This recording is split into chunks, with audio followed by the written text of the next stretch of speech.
Warning contains spoilers for The Walking Dead Season 8. The Walking Dead finally caught up with Negan and Gabriel following a cliffhanger meeting, delivering a worthwhile episode away from nonsensical bullet sprays. Delaying the outcome between Negan and Gabriel is one of this season's mistakes. Episodes between the opener and Big Scary You have been a loud, messy circle of shock tactics and questionable decisions which has largely killed enthusiasm for the show's war premise. This episode, however, was an interesting gear change which, without certain sequences, would have made a lot more sense as a premiere follow-up, opening up the building power play in Negan's camp while giving the baddie a slither of humanity. An early sequence set before Rick's assault on the Savior's base certainly felt oddly timed 3 episodes after we'd seen them unfold. Timeline manipulation has been a reoccurring theme throughout this season, but it's yet to feel natural or smart, with this latter instance merely being a reminder of how little the show's moved on beyond this opening gambit. The mirroring scene, however, following Negan and Gabriel's entrapment was an interesting precursor to the inevitable power tussle if Negan did meet a grisly fate. Realizing there's a mole in the ranks, there was some tense interplay between Simon, Dwight, Regina and Eugene, showing flickers of how unruly the Saviors would be without Negan's authoritative presence. This point was amplified by Negan's confessional time with Gabriel, convincingly claiming his style of leadership benefits the people he leads, while Gabriel's switch to Negan jumped a little too quickly.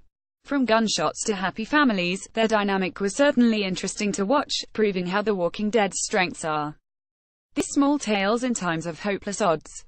We also got some interesting tidbits to Negan's backstory, explaining how he worked with kids and cheated on his only real wife while she was sick pre-apocalypse. While it was refreshing to see Negan's facade slightly drop, Jeffrey Dean Morgan is still having to work with some woeful dialogue. A line to Gregory about being a vindictive politician being an especially heavy clanger.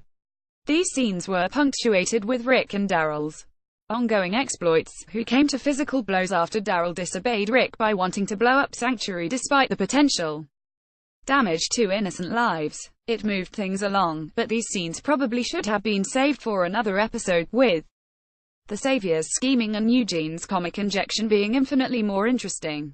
As Negan and Gabriel emerged unscathed on the brink of a worker uprising, this episode was a welcome shift in momentum which offered something new. While the timing felt overdue and there continues to be too much fighting for audience attention, it was a much-needed reminder of how The Walking Dead is more successful at low-key, personal battles, over large-scale epics. The Walking Dead airs Sundays on AMC in the US, and on Fox in the UK Mondays at 9 p.m. Is Gabriel actually Team Negan?